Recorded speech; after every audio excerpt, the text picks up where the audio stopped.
And wow, so ito talaga guys, no, sabi ko naman sa inyo guys, may mga wishes na matutupad kayo. Mga wish granted to guys, answered prayers. So yung mga pinagdadasal mo sa taas, kung napapansin nyo, no?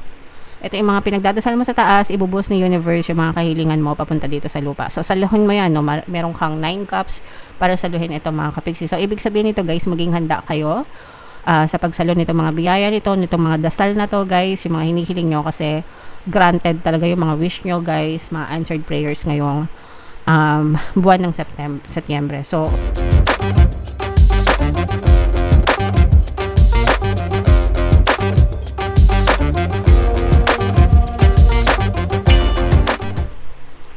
hello guys, hello Libra, welcome back to Pinay Pixie Tarot. Ang pamagat ng episode natin for tonight is monthly check-in para sa Libra para ngayong September guys. Sun, Moon, Rising, Sign, and Venus. If in case hindi kayo naka-resonate dun sa monthly reading nyo for September guys, panoorin nyo itong video na to, baka nandito yung energy nyo mga kapiksi. So unahin natin tong deck na to guys, tingnan natin yung mga mensahe sa inyo.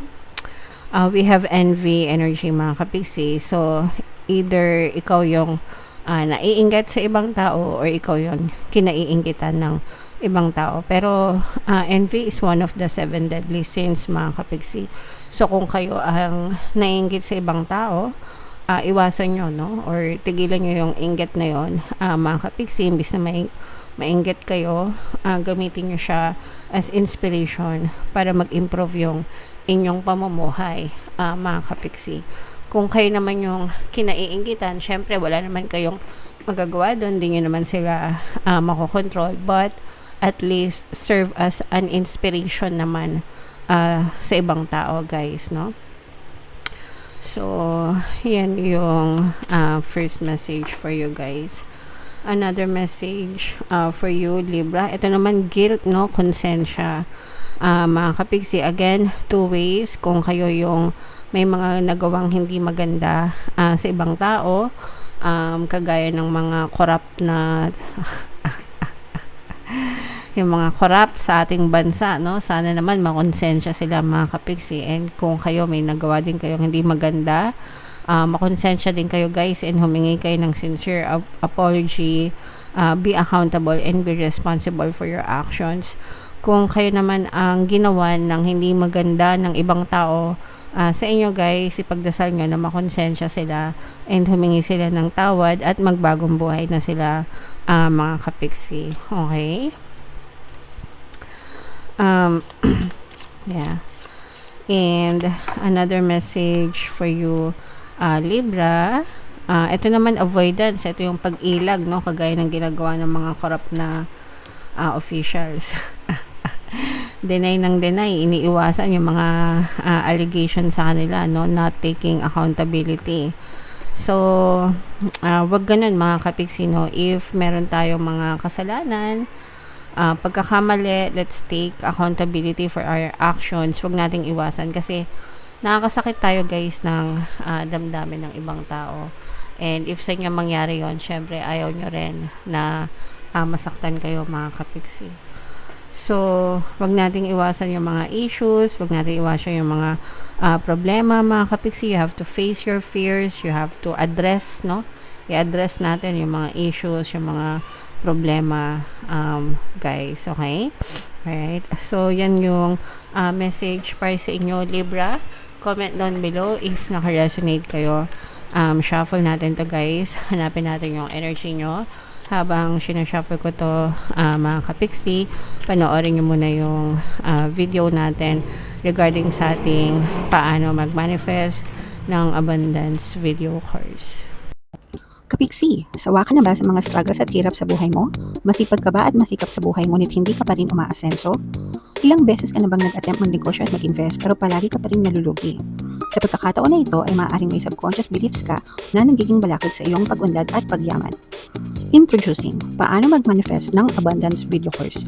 Dito ay matututunan mong ma-overcome ang mga balakid mo para tuluyan ka ng umunlad, umasenso, sumagana, maging matagumpay, successful at maswerte sa iyong kabuhayan, pera, trabaho, negosyo sa lapi at kaperahan ng bonggang-bongga.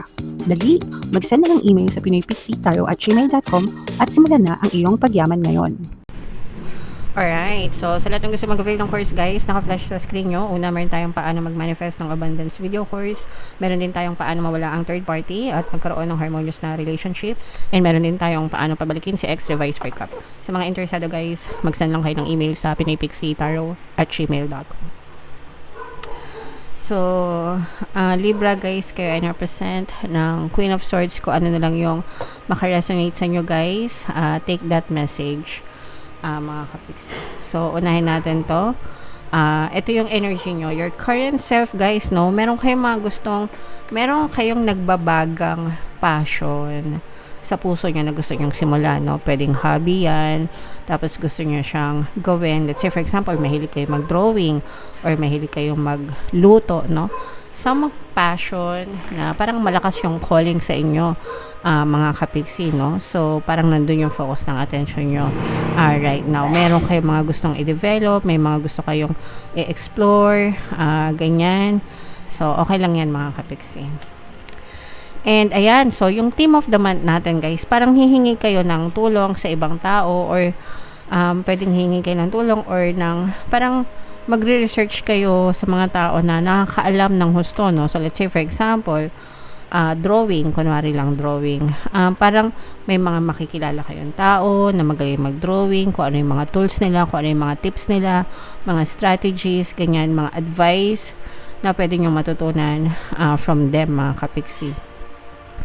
So, parang lumalawak din yung network nyo, guys, dahil sa mga kaalaman na to, okay? So, mas maganda yon guys, no, na nagkakaroon tayo ng mga tao na pwede nating matulungan, mga kapixie, no, when it comes to tarot reading tuloy.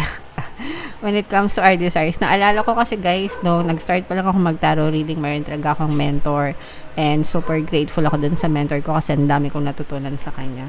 So, ganun din tayo, mga kapixie, kung ano man yung gusto nating i-pursue sa buhay natin, mas maganda na may nag-guide sa atin, guys. Ito naman guys, yung key goal na gusto nyo i-pursue, gusto nyo, you want peace, gusto nyo ng kapayapaan, gusto nyo ng healing, gusto nyo ng matahimik na buhay, guys. Syempre, sino ba naman yung hindi gusto to, no? Syempre, gusto natin yung peaceful lang, walang masyadong stress, mga kapixie.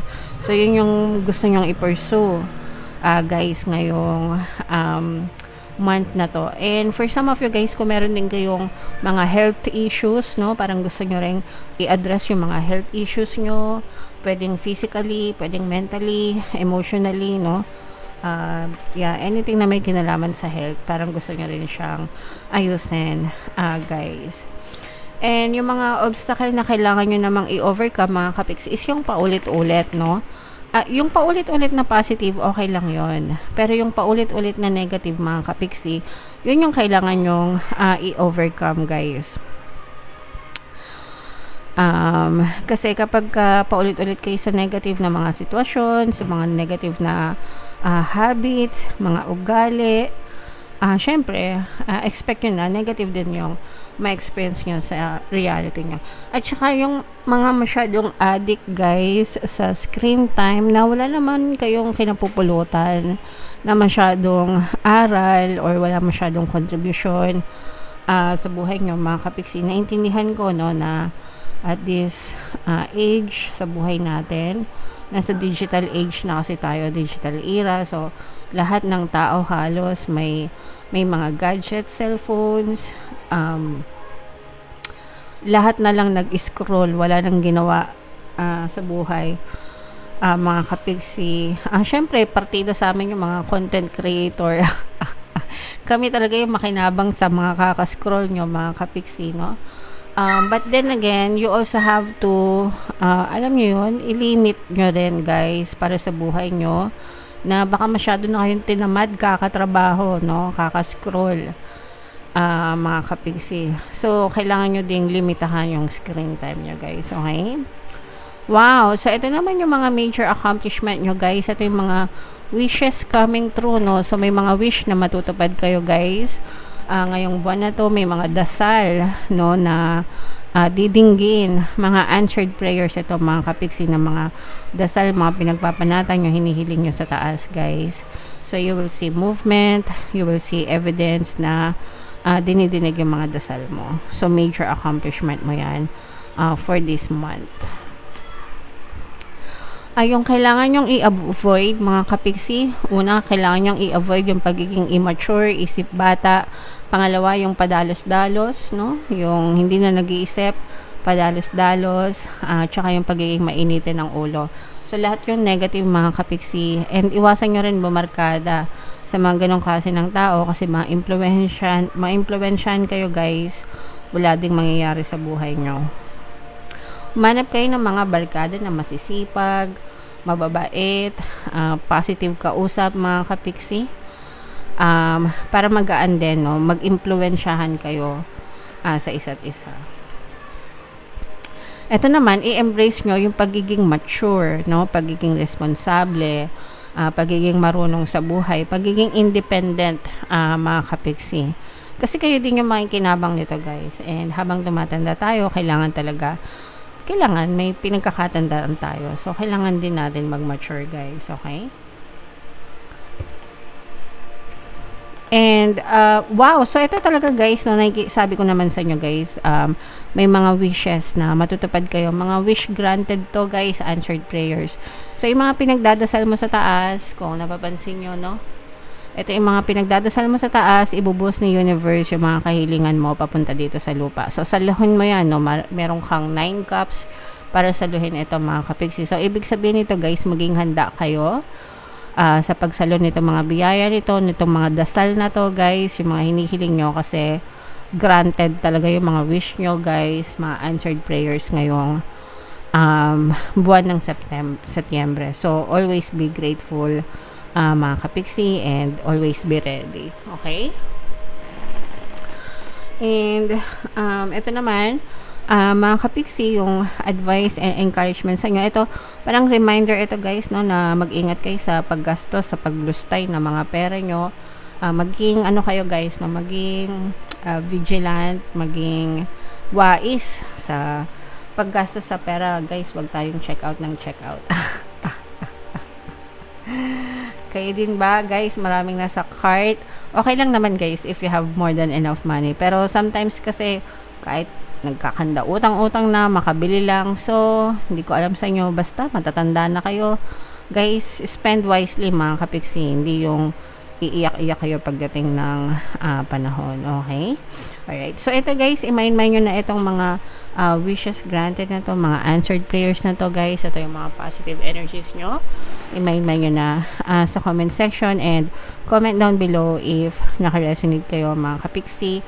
For more tarot readings, ito yung playlist nyo. Ito naman yung ating success stories ng paano mag-manifest ng abundance video course. Click here to subscribe guys. Thank you for liking, sharing, and subscribing. See you next time. I love you all. Have a nice day. Bye-bye.